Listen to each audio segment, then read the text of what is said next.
aquí en Madrid.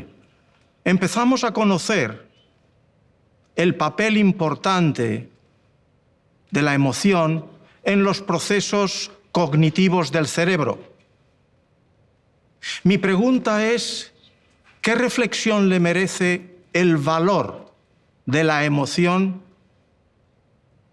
sobre el aprendizaje y la memoria en los estudiantes y en la enseñanza en los profesores? Muchas gracias. Es un placer tenerle aquí con nosotros. Gracias. Uno de los problemas, en mi opinión, de nuestro sistema educativo, en rasgos generales, es que desde el siglo XVIII, en el pensamiento occidental, hemos permitido que se abriera una brecha entre intelecto y emoción.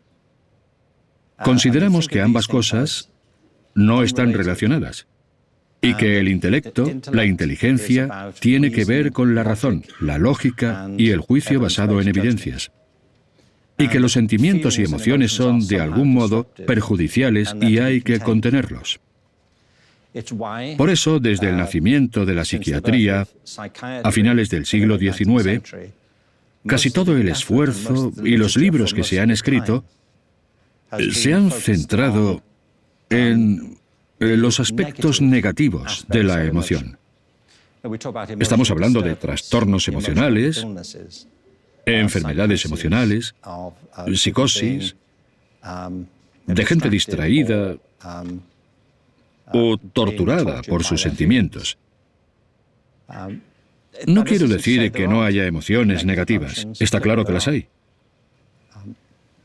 Pero hay que contraponerlas al gran espectro de emociones positivas que guían a la humanidad, la colaboración y el progreso.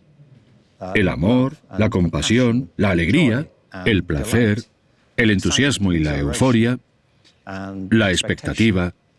Estas no son ajenas a la experiencia humana, son lo que nos impulsa en determinadas direcciones. Y hay una íntima relación entre lo que pensamos, nuestros procesos intelectuales, y los sentimientos subyacentes que los guían. Por ejemplo, si se observa lo que sucede en la mayoría de nuestros sistemas políticos, personas con probadas capacidades intelectuales defienden puntos de vista completamente diferentes en asuntos que uno pensaría que si solo estuvieran impulsados por la razón, se pondrían de acuerdo. Pero cuando profundizas, resulta que sus discusiones están guiadas por el sentimiento, el cual está racionalizado. Se puede ver en las elecciones americanas recientemente, por ejemplo. Cualquier evaluación razonable de lo que ha estado teniendo lugar demostraría que los argumentos no se sostienen sobre ninguna base ni evidencia, pero son esgrimidos por personas razonables desde una posición emocional en temas como raza, género, inmigración y demás. No exclusivamente, pero es muy común en estos temas. Y creo que es muy importante que intentemos reconectar la idea de sentimiento y conocimiento. Por varias razones. Una es que los sentimientos son una forma de cognición. No son ajenos a la cognición. Es decir, por ejemplo, nuestros sentimientos surgen como evaluaciones de nuestras relaciones con las cosas. Si yo os dijera que alguien ha muerto, tal vez alguien que conocíais, yo no podría, de primeras, saber cuáles serían vuestros sentimientos. Bueno, podría ser razonable pensar que si alguien que conoces muere, y no digo que os pasara a vosotros, hablo en general, estarás disgustado. Puede que no, puede que estés encantado. Puede que estés emocionadísimo. Todo depende de la relación que tuvierais. Si te caía bien, si no te caía bien, la influencia que haya tenido en tu vida, lo que hayáis vivido juntos, no se puede saber. Nuestros sentimientos son apreciaciones, son evaluaciones de lo que está pasando. Y se ven afectados por lo que sabemos de la situación y por lo que pensamos sobre ella. Por ejemplo, el racismo, en sus distintas formas, tiene su origen en unas percepciones determinadas sobre otros grupos culturales. Lo que opines de sus prácticas, a veces nuestro miedo a lo diferente. A veces puede ser verdad y otras veces no. Yo estuve mucho tiempo trabajando en Irlanda del Norte en el proceso de paz. Había gente de diferentes comunidades religiosas que en todos los demás aspectos eran iguales. Se habían criado en el mismo pueblo, tenían un acervo cultural similar. Si mirabas a la gente que había en la sala, todos parecían ser exactamente iguales. Pero había una brecha entre ellos que, en algunos casos, desembocaba en asesinatos. Todo por su percepción de las ideas y valores de los demás. El proceso de paz consistía en nosotros medíamos cómo se veía la gente, lo que pensaba que eran y el valor que tenían. La manera de abordar el cambio emocional a menudo es trabajar con la cognición de las personas sobre una situación. Pero no sirve de nada arrinconar los sentimientos como si no tuvieran importancia. Obviamente la tienen. La buena noticia es que ha habido un movimiento muy fuerte en los últimos años, la llamada psicología positiva, los aspectos positivos del sentir, de reconocer que son una parte central de la experiencia humana. Una manera que uso mucho para demostrar cómo estas cosas están conectadas es desafiar los estereotipos que tiene la gente sobre las artes y las ciencias.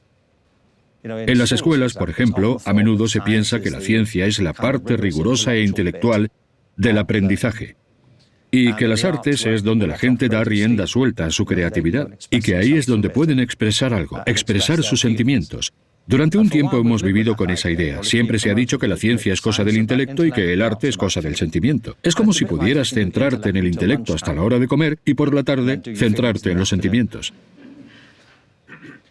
Pero el hecho es que la ciencia es altamente disciplinada, más o menos. La investigación científica, el método científico, se supone que está basado en la razón y las evidencias.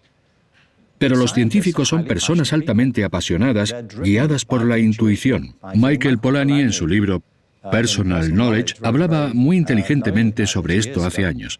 Hablaba de las pasiones intelectuales de la ciencia. A las personas les guía el placer por lo que hacen. Fijaos en los estallidos que se producen en las salas de control de los programas espaciales cuando consiguen su objetivo y sale a relucir toda la emoción. Eso es lo que los guía. Y lo que intentan es que sus sentimientos no nublen lo que están haciendo, pero a menudo pueden hacerlo.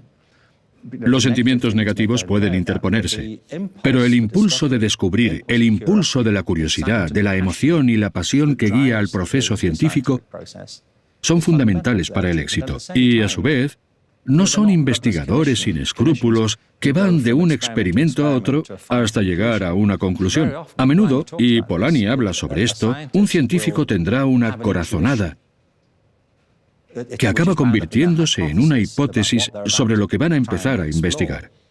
Y entonces utilizan el método científico para ver si es correcta o no. Y a veces es como un momento eureka, es un momento... Es como cruzar una brecha heurística en la que puedes ver la solución, pero tienes que encontrar la manera de corroborarlo. A su vez, trabajar en las artes es profundamente disciplinado y objetivo. Bueno, vosotros lo sabéis. Fijaos en la cantidad de horas de estudio, de práctica, de disciplina que cualquiera tiene que dedicar para dominar un instrumento musical. Fijaos. Yo, por ejemplo, he trabajado mucho tiempo con bailarines. Soy miembro de la Junta del Royal Ballet. Soy mecenas de la Escuela de Danza Contemporánea de Londres. Y si vierais el rigor, la objetividad y la precisión matemática que impulsa el trabajo de las artes escénicas, son representaciones exageradas. Esto no quiere decir que todo sea lo mismo. Obviamente no lo es, pero el proceso del arte y la ciencia es muy similar. Solo varía el producto final.